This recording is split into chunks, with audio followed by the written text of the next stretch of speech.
Media party na jita hatsini di ba?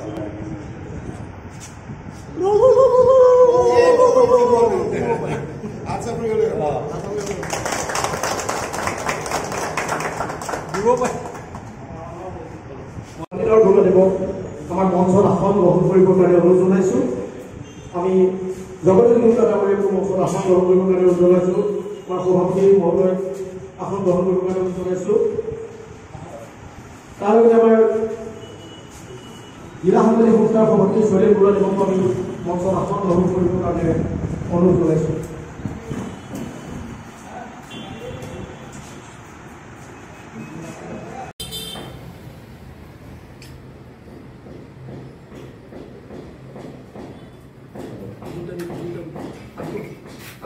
ভিতরে এই ধুলানি আছে তো ভিতরে তো হয়ে গেল তে দাও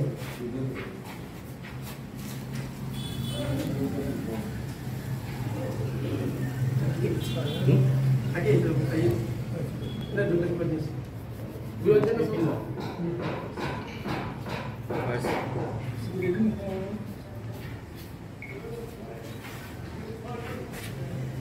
তো ধুলানি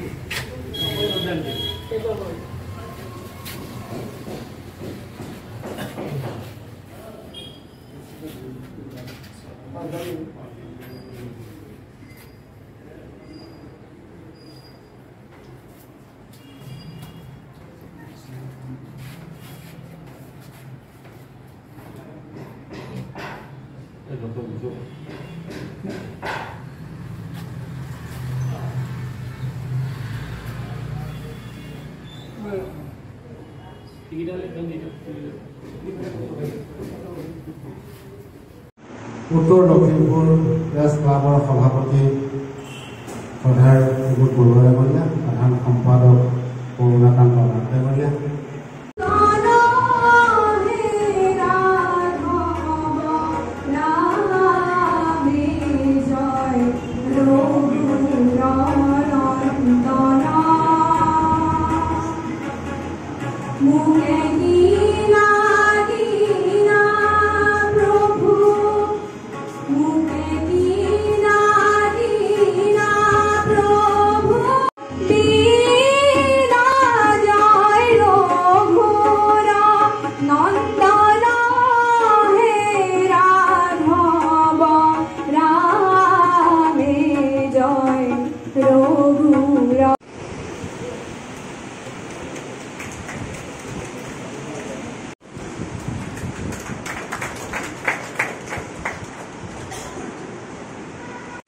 ইয়াত মোৰ বন্ধু একেলগে কাম কৰা বিজয় দাস আছে মোৰ সতীৰ্থ প্ৰাগত কাম কৰা হেমন্ত বেজ আছে আৰু মোৰ প্ৰাগত কাম কৰা কি কয় কুশল আছে নাই ইয়াত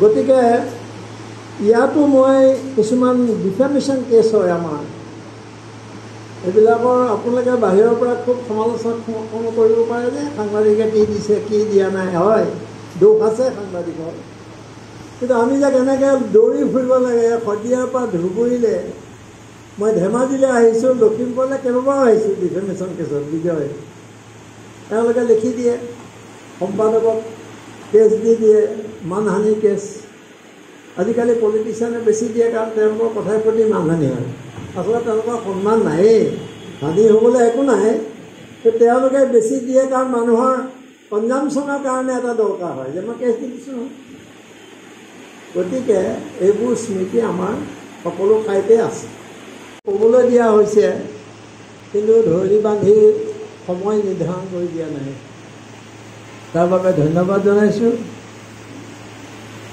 মই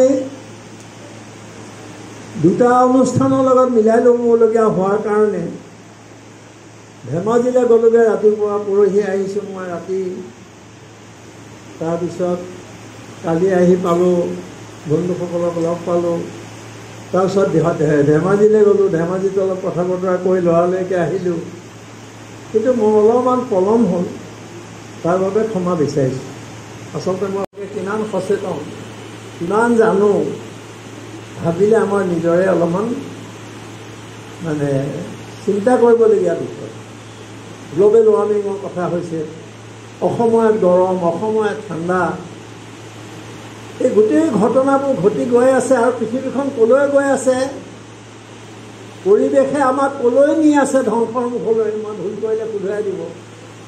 সেইটো কিন্তু খুব চিন্তনীয় বিষয়। অধিৱেশন হয়, চাহ ভাত খায়, যেনেকৈ চিগাৰেটৰ বিৰুদ্ধে সন্মিলন হয়, খুব ভাল ভাল বক্তৃতা দিয়ে আৰু বাহিৰলৈ ওলাই আহি কয় যে আপুনি কিন্তু সাংঘাতিক ক'লে, ইমান ভাল ক'লে চিগাৰেট খোৱাৰ বিষয়ে বিৰুদ্ধে। সেইবুলি কৈ থাকোঁতে মই পঢ়িছোঁ মানে কাগজত, তেওঁ লাহেকৈ এটা চিগাৰেটৰ পেকেটৰ পৰা চিগাৰেট উলিয়াই সেই মানুহজনেই জ্বলাই লৈছে। গতিকে এইবিলাক কথা কি হয়, আমাৰ কোটি কোটি টকা খৰচ হয় পৰিৱেশৰ ওপৰত, কোটি কোটি টকা খৰচ হয় আমাৰ বিভিন্ন গুৰুত্বপূৰ্ণ বিষয়ৰ ওপৰত, সেইটো কামত নাহেগৈ। চৰকাৰী বিষয়া যদি কোনোবা আছে ইয়াত, মই বেয়া নাপাব, মই সত্য কথাটো কৈছোঁ যে গছবোৰ যে লগালে 1 কোটি গছ, সেইবোৰ লেৰেলি গ'ল নে জীয়াই আছে, খবৰ আছে নেকি আমাৰ? নাই, আচলতে সেইবোৰ জীয়াই থকা নাই। এই কথাটো মই মনলৈ অহাৰ কাৰণে ক'লোঁ, দীঘলীয়া হ'ব, মই আচল কথালৈ আহোঁ। আচল কথা মানে কি, যে মোৰ প্ৰথম পৰিচয় হ'ল যে মই এগৰাকী সাংবাদিক। বিশিষ্ট বুলি কৈ দিলে ভাল লাগে আৰু, বিশিষ্ট সাংবাদিক। মোৰ প্ৰথম পৰিচয় সাংবাদিক, পিছৰ পৰিচয়টো হ'ল সাংসদ। মই সংসদতো থিয় হৈ কৈছোঁ যে মোৰ প্ৰথম পৰিচয় সাংবাদিক, কাৰণ মোৰ প্ৰায় 50 বছৰ সাংবাদিকতা কৰিলোঁ।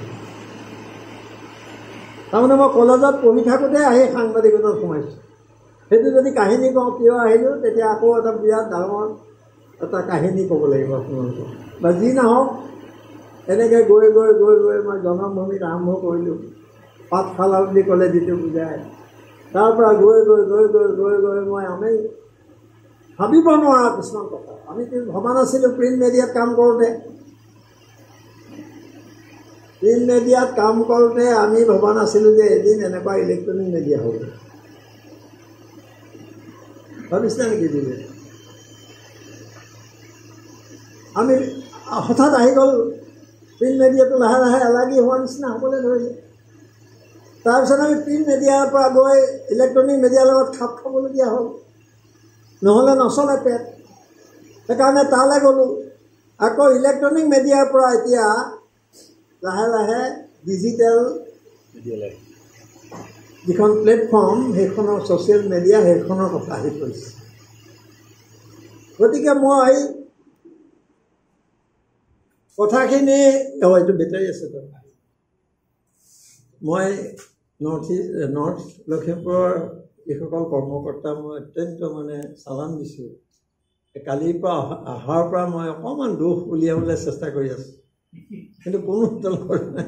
ইমান পাৰফেক্টলি কেনেকৈ কাম কৰিব পাৰে সেইটো ভাবিবলগীয়া। তাৰ গোটেই এৰেঞ্জমেণ্ট মই দেখিলোঁ।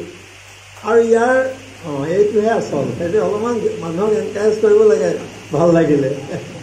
হোৱাটছআপৰ এটাহে পৰিলে কিন্তু। তাৰপিছত ইয়াত মই দেখিলোঁ যে অলপ ব্যতিক্ৰমী অনুষ্ঠান, বিভিন্ন স্তৰৰ, বিভিন্ন সমাজৰ, বিভিন্ন ক্ষেত্ৰৰ ব্যক্তিক সম্বৰ্ধনা জনোৱা। তেখেতক দেখি মই প্ৰথমে ভাবিছিলোঁ এখেত কেনেকৈ আহিলে, মানে দেশে দেশে বহি আছে, মই ভবাই নাই। কিন্তু এইটো কথা কিমান ডাঙৰ সমাজৰ কাৰণে, সমাজৰ ভৱিষ্যতৰ কাৰণে কিমান দৰকাৰী কথা, সেইটো সময়েহে ক'ব পাৰিব। কাৰণ মাধ্যমৰ আধিপত্য হৈছে, তথাপিও কিন্তু সেইবোৰ ঠাইত ডাঙৰ ডাঙৰ কেপতবিলাক এতিয়াও জীয়াই আছে, অসমতো জীয়াই আছে, কিন্তু অৱস্থা বৰ এতিয়া পায়। কি হ'ল তাত, গাৰ্জিয়ানৰ যিটো হেডলাইন ওলাইছে, কৈছে যে India enjoy a very vital, very free and vibrant media. ভাৰতবৰ্ষৰ এটা খুব ফ্ৰী মিডিয়া উপভোগ কৰি আছিলে। But now Narendra Modi's brazen are a catastrophe. এইটো অৱস্থা হৈছে, তাৰ হেডলাইন ওলাইছে। গতিকে এইবোৰ কথা ক'লে বহুত তথ্য দিব পৰা যাব, বহুত উদাহৰণ দিব পৰা যাব। তাৰপিছত ভূপেন হাজৰিকা হয় তেওঁ মাজতে ভুল এটা কৰিলে লগে লগে ক্লাৰিফিকেশ্যন। ভূপেন হাজৰিকাই উগ্ৰ জাতীয়তাবাদৰ বিৰোধিতা কৰি অসম আন্দোলনৰ পৰা আঁতৰি আহি জাতীয় পৰিষদ জনসাংস্কৃতিক পৰিষদ গঠন। মোৰ লগত তাৰ খুব ঘনিষ্ঠতা আছিলে, বহুত মই ইণ্টাৰভিউ কৰিছোঁ, তেওঁৰ লগত কাজিয়াও হৈছে মোৰ, সেইটো বেলেগ কথা। কিন্তু তেওঁ যি গান, তেওঁৰ যি সমস্ত চিন্তা দৰ্শন লেখনি, সেইবোৰ কেতিয়াও উগ্ৰ জাতীয়তাবাদ নাছিলে, কোনো সাম্প্ৰদায়িক নাছিলে। এইখন অসম, ইয়াত ক'ত স্থান আছে সাম্প্ৰদায়িকতা? কিন্তু আজি যদি আপুনি ৰাজনীতি কৰিবলৈ যায়, নিৰ্বাচন খেলাৰ ৰাজনীতি, ক্ষমতা দখলৰ ৰাজনীতি, তেতিয়াহ'লে মূল কথাটো হ'ব আপোনাৰ সাম্প্ৰদায়িকতা। এজেণ্ডা একো নাই। এই যে সাম্প্ৰদায়িক এজেণ্ডা, এই সাম্প্ৰদায়িক এজেণ্ডা ৰাতিয়ে দিনে সমৰ্থন কৰাটোকে এতিয়া গুডি মেডিয়া বুলি কয়। শুনিছা নাই গুডি মেডিয়া? এতিয়া গুডি মেডিয়াকেইটা বিখ্যাত, এই ৰবীশ কুমাৰহঁতে উলিয়ালে এইটো। গুডি মেডিয়া ৰৈ থাকে, এইফালে কৃষকক মাৰিছে, তেওঁলোকৰ কেমেৰা সেইফালে নাযায়, এইফালে নৰেন্দ্ৰ মোদীয়ে ক'ত তপস্যা কৰিছে সেইটো কেমেৰা। ভাবতে যি পদত আচৰিত, আগতে অলপমান মিলিছিলে, এইবাৰ কি হ'ল, যিমান সংখ্যা চিট আছে, ধৰক 50টা চিট আছে, তাত দেখুৱাই দিছে যে 70টা চিট পাব বুলি। তাত 70খন আসনেই নাই। আমুকে 6খন আসনত জিকিব, তাত তেওঁলোকে 3খন আসনতহে প্ৰতিদ্বন্দ্বিতা কৰিব। মহাৰাষ্ট্ৰ, উৰিষ্যা, এনেকৈ কেইবাখনো ৰাজ্যত এইবোৰ এক্সিট কৰে। এক্সিট পলটো কি বস্তু ওলাই পৰে? কাৰ বস্তু এক্সিট পল? কিয় এক্সিট পল ওলাই পৰিলে? যে শ্বেয়াৰ মাৰ্কেটৰ লগত তাৰ ভিতৰত সম্পৰ্ক। শ্বেয়াৰ মাৰ্কেট কেনেকৈ উঠি গ'ল, কেনেকৈ স্কেণ্ডেল হ'ল, কেনেকৈ তাৰ পৰা ডাঙৰ ডাঙৰ ব্যৱসায়ীবিলাকে মই কৈছোঁ না পইচা উলিয়াই লৈ গ'ল, এইবিলাকৰ নিয়ন্ত্ৰণত থাকে এতিয়া পুলিচ। তেওঁলোকে নিয়ন্ত্ৰণ কৰে। হয়তো বহুত দীঘলীয়া হ'ব মোৰ অনুভৱ, কিন্তু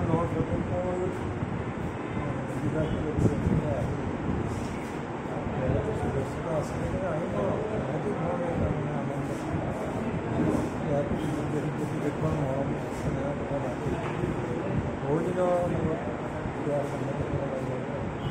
তেওঁলোকৰ আন্তৰিকতা ইমান পালোঁ।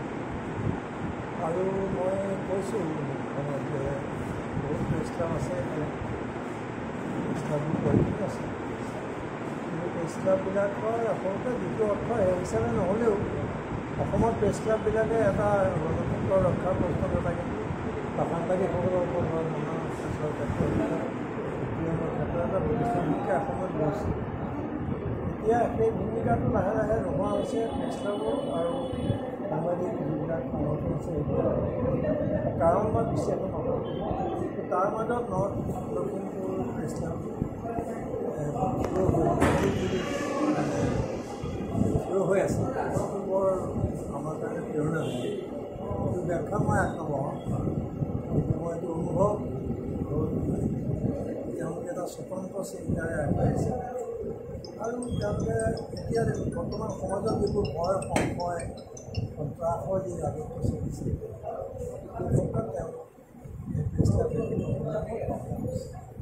বহু সময় দেখা যায় চৰকাৰ সলনি হৈছে, একে আছে, এতিয়া বেছি হৈছে। যোৱা 10 বছৰত আমি যদি ৱৰ্ল্ড ইণ্ডেক্সত চাওঁ, তেতিয়া দেখিম যে ভাৰতবৰ্ষৰ স্থান নিম্নগামী হৈ গৈ আছে। 23 চনত 180 পাইছে, 180খন দেশত, সেইটোৱে প্ৰমাণ কৰে। গতিকে এতিয়া ইণ্টাৰনেশ্যনেল বুলি চাপ মাৰি, আহ্বান নক্সা বুলি চাপ মাৰি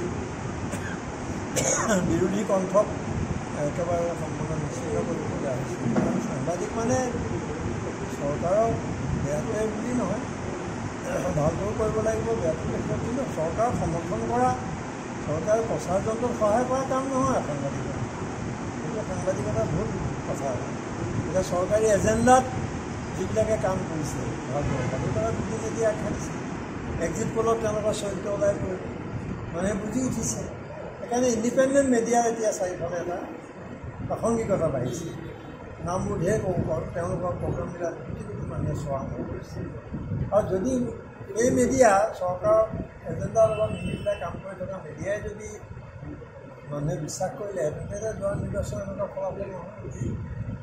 গতিকে এতিয়া অন্ততঃ এটা মানুহে অলপ উৎসাহ অৱস্থা এটা ভাৰতবৰ্ষত আহিছে অকণমান এই নিৰ্বাচনৰ পিছত গণতন্ত্ৰ সংবিধানৰ প্ৰতি আক্ৰমণ আহিছিলে সেই ক্ষেত্ৰত জনতাই কিন্তু নিজেই তাত প্ৰতিৰোধ কৰি তুলিছে গতিকে এই কথাটো সংবাদ মাধ্যমে অনুভৱ কৰিলে খুব ভাল আৰু এতিয়া এজন বিশিষ্ট সমাজ বিজ্ঞানীয়ে কৈছে যে মুখত টেপ লগাই দিয়া নিচিনা অৱস্থা এটা হৈছিলে যোগ্য অৱস্থা আৰু বহুত এজন আমি মানিও লৈছে তাৰ বিৰুদ্ধে প্ৰতিবাদ সংগ্ৰাম এইবিলাক অভাৱ দেখা গৈছিলে কিন্তু এতিয়া অলপমান এই টেপটো অকণমান ফুল খোৱা নিচিনা এটা অনুভৱ হোৱা বুলি তেখেতে কৈছে গতিকে এইটো পৰিস্থিতি আমাক লাগে পৰিৱেশ লাগে আমাৰ গণতান্ত্ৰিক অধিকাৰ ৰক্ষাৰ কাৰণে যিটো পৰিৱেশ লাগে সেই পৰিৱেশৰ বিচাৰ প্ৰেছ ক্লাববিলাকেও বা সাংবাদিকৰ সংগঠনবিলাকেও এই দিশত মনোনিৱেশ কৰা ভাল বুলি উচিত বুলি মই এই সেউজ সংকেতে 2026 লগত ED বিজেপিৰ লগত CBI বিজেপিৰ লগত ইনকাম টেক্স ইলেকশ্যন কমিশ্যন প্ৰধান নাথাকিলেহেঁতেন যদি তেওঁলোকৰ ঘনিষ্ঠ হৈ বা শাখা হৈ তেওঁলোকে যদি সঁচাকৈ ইলেকশ্যন কমিশ্যনে এটা সঠিক পথেৰে নিজৰ দায়িত্ব পালন কৰিলেহেঁতেন কেতিয়াও চৰকাৰ গঠন কৰিলে গোটেইবোৰ লগাই মেলিও তেওঁলোকে সংখ্যাগৰিষ্ঠতা লাভ কৰিব পৰা নাই বিৰোধী যথেষ্ট ঐক্য